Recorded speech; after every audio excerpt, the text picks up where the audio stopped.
plantar igrejas é para os fracos.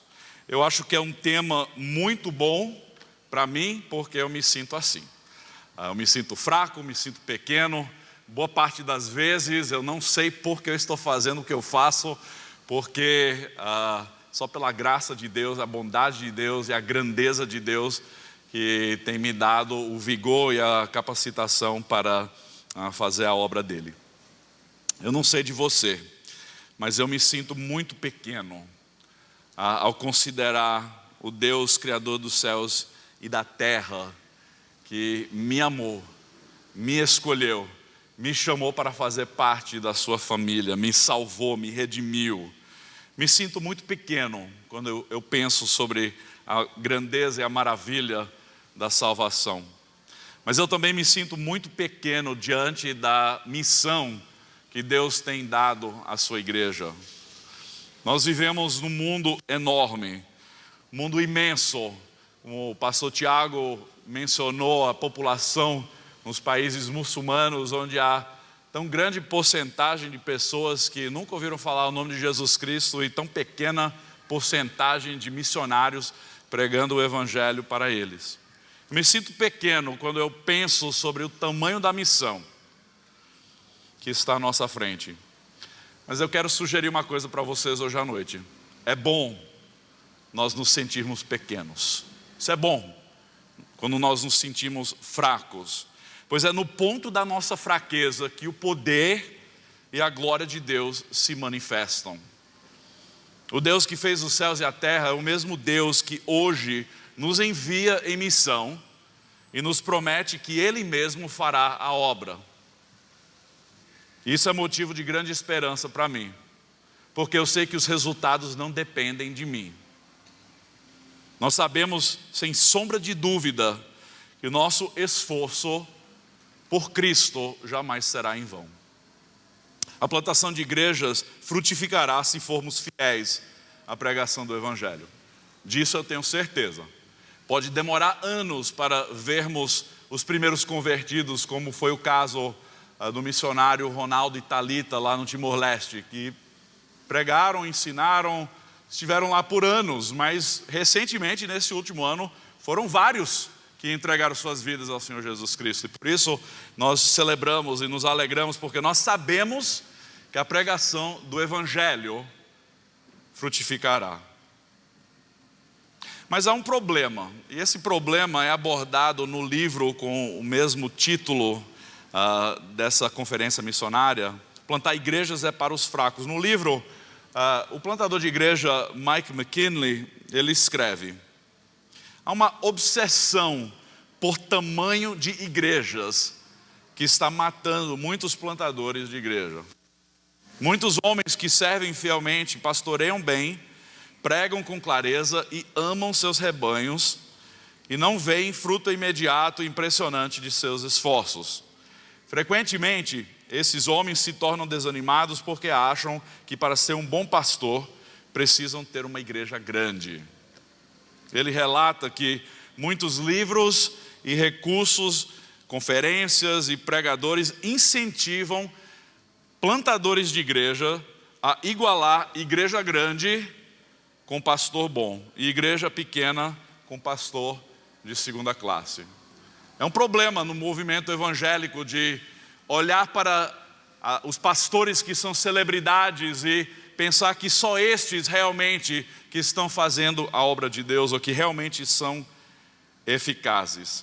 E esse problema não é um problema só para plantadores de igrejas, mas para todos os missionários, que têm a certa cobrança das igrejas que as sustentam para enviar aqueles relatórios maravilhosos, declarando os números de pessoas. E muitas vezes os relatórios de missionários e plantadores de igrejas se enquadram em uma de duas histórias.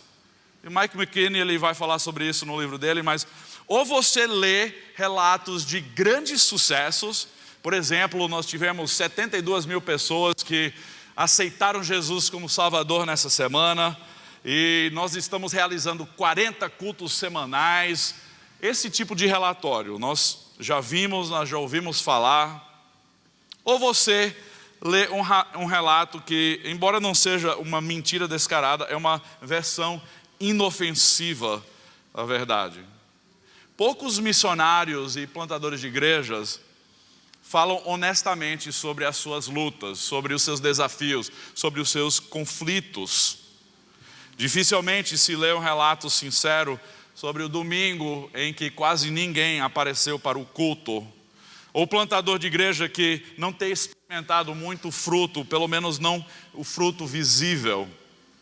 É por isso que neste livro o autor sugere que é porque nós colocamos erroneamente pressão sobre pastores comuns para que façam coisas extraordinárias. Então ele sugere que nós corrijamos o nosso entendimento, o nosso conceito do que é coisas extraordinárias, do que é realmente extraordinário. Como eu já falei, livros, televisão, internet e celebridades evangélicos definem um pastor bem-sucedido como um pastor que pastoreia uma igreja grande. E como resultado, muitos plantadores de igreja são tentados a diluir o evangelho para atrair multidões. No livro ele diz, vamos ser francos, atrair uma multidão é fácil, bordéis e clínicas de tratamento de dependentes químicos estão cheios. Então atrair uma multidão não é difícil. Então este não é um discurso contra igrejas grandes necessariamente. Mas como eu falei ontem à noite, assim como o autor do livro, eu, na minha filosofia de ministério, prefiro igrejas menores. Eu prefiro plantar uma igreja que atinja 100 pessoas e depois, ao longo dos anos, vai plantar 10 outras igrejas, do que plantar uma igreja que vai chegar nos 1000 membros. Prefiro muito mais. As estatísticas mostram que igrejas novas alcançam mais pessoas com o evangelho do que igrejas mais normal. Então, a visão de plantação de igrejas deve fazer parte da nossa visão missionária como igreja, entendendo que se nós plantarmos uma igreja nova, aquela igreja nova provavelmente vai alcançar mais pessoas do que a nossa igreja, que já tem muitos anos. Não quer dizer que seja impossível, o contrário, mas não tem sido a norma. Então vamos tentar hoje à noite redefinir esse conceito de extraordinário. Porque nós queremos olhar do ponto de vista bíblico, aquilo que realmente é extraordinário. Nós servimos um Deus extraordinário. O Deus que fez os céus e a terra, um Deus que nos salvou de maneira extraordinária, enviando o seu Filho que se fez carne. O milagre e o aspecto sobrenatural da encarnação, nós não temos nem como explicar, nem entender por completo, mas o Deus extraordinário que nos amou e nos desejou restaurar e redimir, fez isso por nós. Então, este é o Deus extraordinário. Mas as coisas extraordinárias de Deus, muitas vezes, não são imediatas e exteriormente extraordinárias, conforme os padrões do mundo ao nosso redor. Sendo assim, nós precisamos jogar fora muitas vezes as nossas expectativas pelo extraordinário do ponto de vista humano. Expectativas como prédios grandes, prédios do tamanho do Castelão, orçamentos de milhões de reais, pastores celebridades que escrevem livros, pregam em grandes conferências e têm suas fotos fixadas em outdoors ao redor da cidade. Na minha experiência, plantando igrejas comuns, o extraordinário acontece quando aquele casal vem e conversa comigo no final do culto e me diz que naquela semana eles vão se divorciar. Isso aconteceu há quase 15 anos atrás, quando terminou um culto no nosso primeiro ano de congregação lá em Bauru. Antes que eu pudesse falar qualquer coisa, eles falaram, acabou. O casamento não tem mais jeito, você não pode falar nada que vai nos fazer mudar de ideia. Eu sugeri que eles esperassem e me dessem a oportunidade de iniciar um aconselhamento bíblico por pelo menos algumas semanas, para ver se a gente poderia encorajá-los de alguma forma. Acontece que nós nos reunimos semanalmente ao longo de 6 meses. Eles se quebrantaram, se arrependeram do egoísmo e do seu pecado, e Deus restaurou aquele casamento. Isso aconteceu há 15 anos atrás. Eles ainda estão juntos, servindo a Deus. Gente, para mim, isso é extraordinário. Não é o fato que eu plantei uma igreja que hoje tem 1000 membros, que fazem coisas fantásticas. Para mim, é extraordinário quando um rapaz viciado em drogas, irmão de uma mulher da nossa igreja, quando ele foi preso por latrocínio e posse de drogas, nós começamos a interceder por ele semanalmente, nos cultos de oração, nos grupos caseiros. E nós oramos por ele fielmente ao longo de 5 anos, enquanto ele estava na prisão. Acontece que tinha um pastor que fazia cultos semanais dentro daquele presídio. E aquele rapaz começou a frequentar esses cultos, ouviu o evangelho. E uma noite ele se rendeu a Cristo e o recebeu como Salvador. Eu tive o privilégio de batizá-lo depois que ele saiu da prisão. Ele depois se tornou membro da igreja, se casou, arrumou um emprego e hoje está servindo a Deus. Para mim, isso é extraordinário. Estas histórias são extraordinárias. Extraordinário foi quando nós realizamos uma EBF e uma jovem, uma moça, trouxe o seu irmãozinho para a EBF para participar. E ela ficou ali batendo um papo com minha esposa durante a EBF inteira.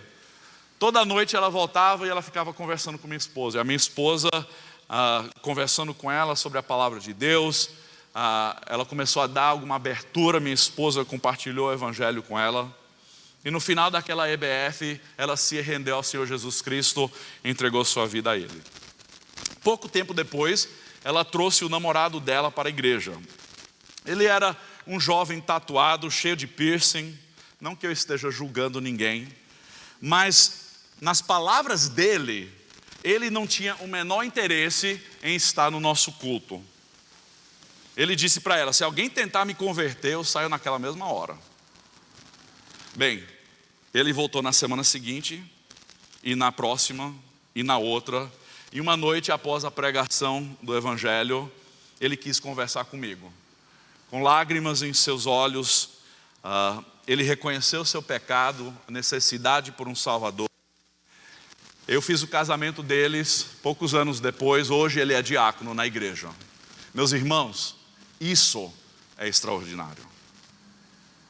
Na Bíblia nós lemos sobre provavelmente o maior plantador, maior missionário de todos os tempos, o apóstolo Paulo.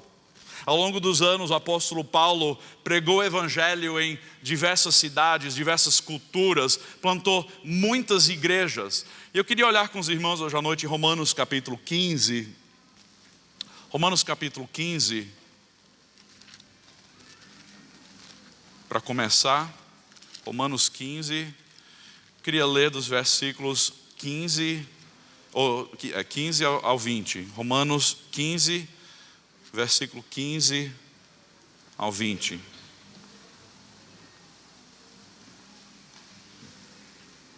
Paulo diz: eu lhes escrevi em parte mais ousadamente, como para fazer com que vocês se lembrem disso outra vez, por causa da graça que me foi dada por Deus, para que eu seja ministro de Cristo Jesus entre os gentios, no sagrado encargo de anunciar o evangelho de Deus, de modo que a oferta deles seja aceitável, uma vez santificada pelo Espírito Santo. Ouçam essas palavras: tenho, pois, motivo de gloriar-me em Cristo Jesus, nas coisas concernentes a Deus, porque não ousarei falar sobre coisa alguma, a não ser sobre aquelas que Cristo fez por meio de mim, para conduzir os gentios à obediência por palavra e por obras, por força de sinais e prodígios, pelo poder do Espírito de Deus. Assim, desde Jerusalém e arredores até o Ilírico, tenho divulgado o evangelho de Cristo, esforçando-me deste modo por pregar o evangelho, não onde Cristo já foi anunciado, para não edificar sobre alicerce alheio. Aqui nesse trecho, Paulo atribui os resultados a Cristo. Não porque ele era alguém importante, não porque ele era um pregador conhecido. Seu motivo de pregar o evangelho é porque ele sabia que a obra era de Deus. E aqui ele glorifica a Jesus Cristo por causa de todas as coisas que ele diz Deus fez por intermédio dele. Paulo reconhecia que, apesar de todo o seu esforço humano, os resultados pertencem a Deus. E ele não somente glorificou ao Senhor Jesus Cristo, mas também reconheceu que foi o poder do Espírito Santo que fez as grandes obras e os grandes sinais. Agora, nós não devemos imaginar que nós vamos fazer obras e sinais da mesma forma como Paulo. Ele era um apóstolo, ele tinha dons específicos para a era apostólica, uma era que já passou, mas ele era um homem como nós, era um ser humano como nós, tinha suas fraquezas, tinha suas lutas, suas deficiências. E ele diz: eu me esforcei para pregar o evangelho onde o nome de Cristo ainda não fora anunciado. Eu me esforço desse modo para pregar. Paulo tinha uma ambição, e a ambição era pregar o nome de Jesus Cristo a todas as pessoas. Por onde ele passava, ele pregava o evangelho, quer seja com judeu ou com grego, quer seja na Ásia Menor, quer seja em Jerusalém, em Antioquia da Síria. Por onde ele passava, ele pregava o evangelho. Mas ele sempre atribuía os resultados ao Senhor, porque ele sabia que ele era um vaso de barro. Ele sabia que ele era meramente uma ferramenta, um instrumento fraco nas mãos do Deus Todo-Poderoso. Muitas pessoas vão ler relatos como a de Paulo e vão pensar: jamais eu poderia fazer algo do tipo. Verdade, você não poderia, mas Deus pode através de você. Jamais eu poderia alcançar muitas pessoas para o Senhor Jesus Cristo. Verdade, você não pode, mas Deus pode. Jesus pode. Mas nós precisamos ter esse desejo, precisamos ter esse esforço, precisamos ter essa dedicação como igreja, como seguidor de Cristo, de abraçar a missão de fazer o nome de Cristo conhecido onde ele ainda não tem sido falado, onde ele não tem sido pregado. Então pergunta para você hoje à noite: você tem o desejo de que outros sejam salvos? Você tem o desejo de ver pessoas transformadas verdadeiramente pela pregação do evangelho? O grande pastor e teólogo Spurgeon, ele disse: se você não tem o desejo de ver outras pessoas salvos, você provavelmente também não é salvo. Disso eu tenho certeza. Por quê? Porque a pessoa que um dia foi transformada pelo evangelho, pessoa que agora é nova criatura, ela vê outras pessoas perdidas e ela quer a mesma coisa para elas. As palavras de Spurgeon são duras, mas contém uma grande verdade. Nós não podemos viver pensando que a salvação é para nós e não deve ser levada aos outros. Nós fomos comprados por alto preço. Somos escravos agora de Cristo, servos. E a nossa principal missão é de levar o evangelho a todas as pessoas. Isso exige esforço, isso exige suor, e isso exige muitas lágrimas. Meus queridos, plantar igrejas não é fácil. Não é fácil. Mas pela graça de Deus nós podemos plantar igrejas que vão fazer coisas extraordinárias para a glória de Deus. O grande missionário William Carey disse: espere grandes coisas de Deus, faça grandes coisas para Deus. Pense comigo, vou só relatar rapidamente, nós nem precisamos olhar no trecho, mas em 2 Coríntios capítulo 11, Paulo relata as coisas por quais ele passou a fim de que o evangelho fosse pregado. Ouçam bem: ele foi preso diversas vezes, açoitado 5 vezes, cada vez com 39 açoites. Foi açoitado com vara 3 vezes, foi apedrejado 1 vez, naufragou 3 vezes, correu riscos nos rios, perigos de assaltantes, perigos entre os judeus, perigos entre os gentios, perigos na cidade, perigos no deserto, perigos no mar, perigos entre falsos irmãos, fome e sede, frio e nudez, preocupação sempre pelas igrejas que ele havia plantado. Meus queridos, Paulo se esforçou porque ele confiava no poder de Deus de fazer coisas extraordinárias. Foi isso que o motivou. Ele confiava que o Evangelho de Jesus Cristo tinha o poder de transformar o coração mais duro. Isso porque o coração dele, um dia, foi um dos corações mais duros. E ele foi transformado. Queria mostrar dois exemplos, duas igrejas que Paulo teve o privilégio de plantar. E nessas duas igrejas a experiência foi diferente, mas o resultado foi a mesma. Coisas extraordinárias para a glória de Deus.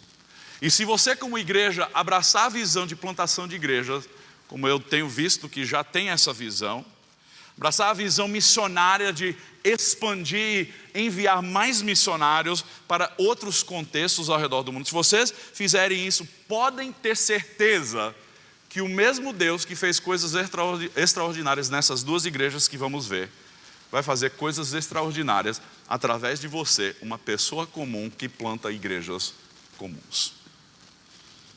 Primeiro, Deus faz coisas extraordinárias por meio da proclamação da sua palavra. Em Atos capítulo 19, nós lemos um relato de Paulo na cidade de Éfeso. Atos capítulo 19.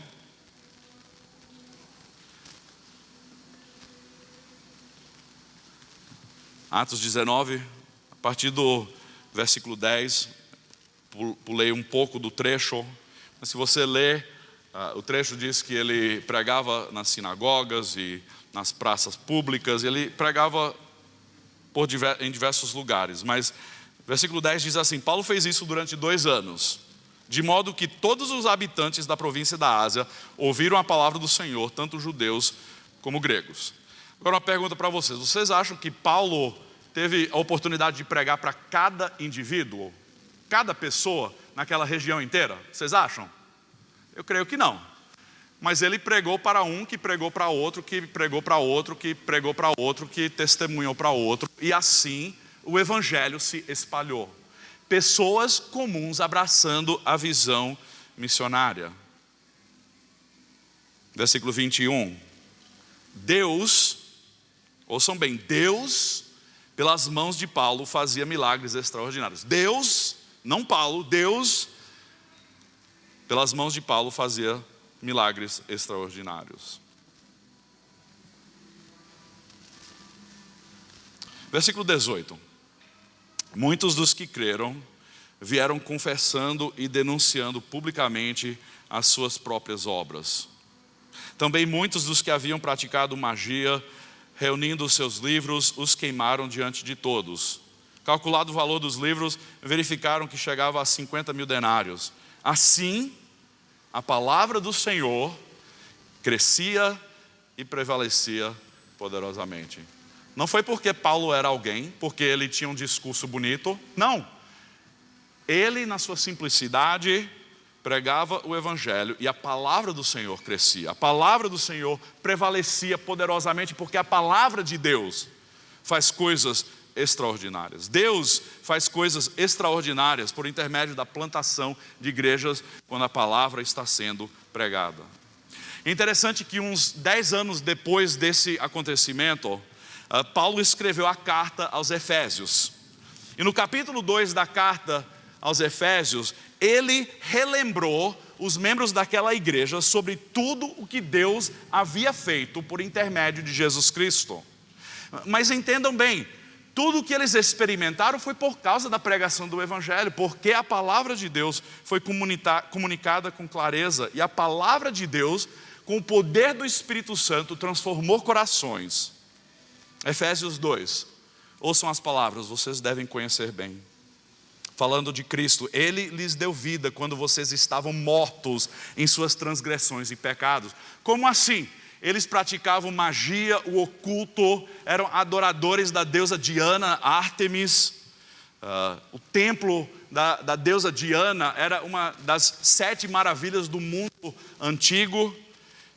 Era um lugar onde havia prostituição religiosa, onde havia a prática de muita idolatria. Paulo diz: Ele lhes deu vida quando vocês estavam mortos em suas transgressões e pecado, nos quais vocês andaram no outro tempo, segundo o curso deste mundo, segundo o príncipe da potestade do ar, do espírito que agora atua nos filhos da desobediência. Entre eles também nós todos andamos no passado segundo as inclinações da nossa carne, fazendo a vontade da carne e dos pensamentos. Éramos por natureza filhos da ira, como os demais. Paulo diz: vocês eram inimigos de Deus, vocês eram filhos da ira de Deus. Mas algo aconteceu, o evangelho foi pregado e Cristo transformou suas vidas. Versículo 7, Deus fez isso, não Paulo, Deus fez isso para mostrar nos tempos vindouros a suprema riqueza da sua graça em bondade para conosco em Cristo Jesus. Porque pela graça vocês são salvos, mediante a fé. Isto não vem de vocês, é dom de Deus, não de obras, para que ninguém se glorie.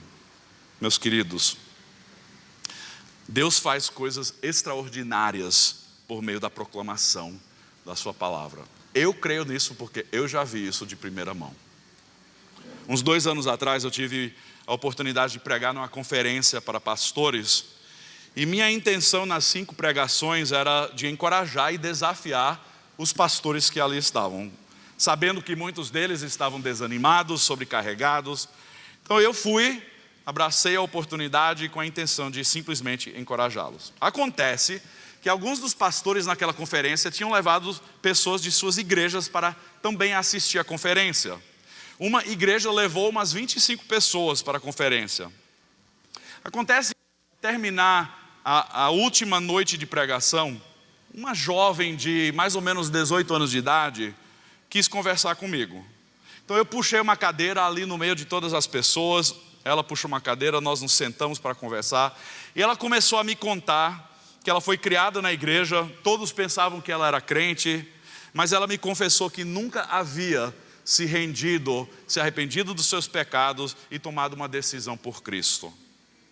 Ela nunca havia recebido de fato a salvação de Jesus. De repente, enquanto eu e ela conversávamos, 2 outras moças, amigas dela, apareceram e também queriam sentar para conversar. Nós passamos quase 1 hora conversando, elas se abrindo. As outras 2 também confessaram que nunca haviam tomado uma decisão por Cristo. Então passei a compartilhar o evangelho com as 3 de forma clara, simples. E naquela noite todas as 3 confessaram Jesus como Salvador. Agora pergunta para vocês: foi algo que eu fiz? Não, eu não fui para aquela conferência com menor intenção de alcançar uma pessoa para Jesus. Talvez eu estava errado. Eu não pensei que talvez naquela situação haveria essa oportunidade. Eu não compartilho essa história para chamar atenção para mim mesmo. Eu não fui com essa intenção, não estou aqui com essa intenção. Pensei que apenas seriam pastores, talvez suas esposas, outros líderes da igreja. Mas eu conto essa história para dizer que Deus faz coisas extraordinárias por meio da pregação da sua palavra. E isso me leva ao segundo e último ponto hoje à noite. Deus faz coisas extraordinárias em meio a circunstâncias improváveis. Deus faz coisas extraordinárias em meio a circunstâncias improváveis. Muitas vezes é quando nós menos imaginamos que algo grande vai acontecer, Deus se manifesta de uma maneira poderosa, a glória dele está ali e ele faz coisas extraordinárias. Na sua 3ª viagem missionária, Paulo passou 2 a 3 anos em Éfeso, como eu já falei, pregando o evangelho, discipulando novos convertidos, a tal ponto que toda aquela cidade foi afetada pelo evangelho. Pessoas abandonaram a idolatria. Mas o segundo exemplo que eu queria compartilhar é a igreja plantada em Tessalônica, na 2ª viagem missionária de Paulo, por volta do ano 50 depois de Cristo. Após Paulo e Silas terem saído de Filipos, a cidade onde eles foram presos, vocês talvez lembram a história que eles cantaram e louvaram a Deus ao longo da noite. Deus abriu as portas da cadeia e eles acabaram pregando o evangelho e o carcereiro e toda a sua família se converteram ali na cidade de Filipos. Mas acontece que por causa da perseguição que aumentou naquela cidade, eles partiram e foram para Tessalônica. O problema é que a perseguição os seguiu. Isso acontecia por onde Paulo andava. Os judaizantes queriam que Paulo parasse de pregar o evangelho. Eles queriam impedir o avanço do evangelho. Então acontece que quando Paulo chegou em Tessalônica, ele ficou ali menos de um mês, 3 a 4 semanas pregando o evangelho. E depois tiveram que sair. Para mim, os 2 a 3 anos que Paulo passou em Éfeso plantando aquela igreja, já são poucos. Eu na minha percepção, penso sobre bastante mais anos para que a igreja seja madura, possa andar de pernas próprias, com liderança madura. Mas Paulo plantou aquela igreja e aquela igreja frutificou, a tal ponto que toda a região ouviu o evangelho. Mas imagine essa outra cidade, Tessalônica. Ele ficou ali menos de um mês, 3 a 4 semanas. Plantação de igreja em 3 semanas para mim parece ridículo. Mas sabe o que é interessante? Alguns meses depois, na viagem missionária de Paulo, Paulo estava preocupado com aqueles que se converteram em Tessalônica. Então ele resolveu enviar Timóteo de volta para Tessalônica para ver o que Deus estava fazendo, para receber um relatório deles e para encorajá-los. Então Timóteo voltou. Ele disse: você não vai acreditar, esses irmãos estão crescendo na fé, eles estão compartilhando a sua fé, de tal forma que a região deles também toda tem ouvido falar de Jesus Cristo. E foi após isso, após Paulo receber esse relatório de Timóteo, que ele escreve a primeira carta aos Tessalonicenses. E é ali que eu quero olhar por alguns instantes. 1 Tessalonicenses capítulo 1, de 1 a 10. 1 Tessalonicenses capítulo 1, versículos de 1 a 10, diz assim a palavra de Deus. Paulo Silvano, isso pode nos enganar um pouquinho, mas Silvano provavelmente é simplesmente outro nome para Silas. Paulo, Silvano e Timóteo, a igreja dos Tessalonicenses, em Deus Pai e no Senhor Jesus Cristo. Que a graça e a paz estejam com vocês.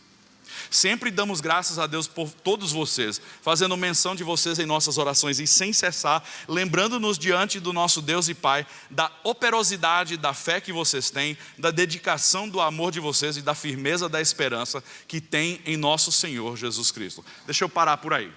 Como é que eles tinham esperança e firme, amor verdadeiro sendo praticado e uma fé que era ativa, uma fé que estava sendo praticada? Como isso? Eu só vou dizer uma coisa: isso simplesmente por causa da palavra que foi pregada e a ação do Espírito Santo agindo nos corações e nas vidas.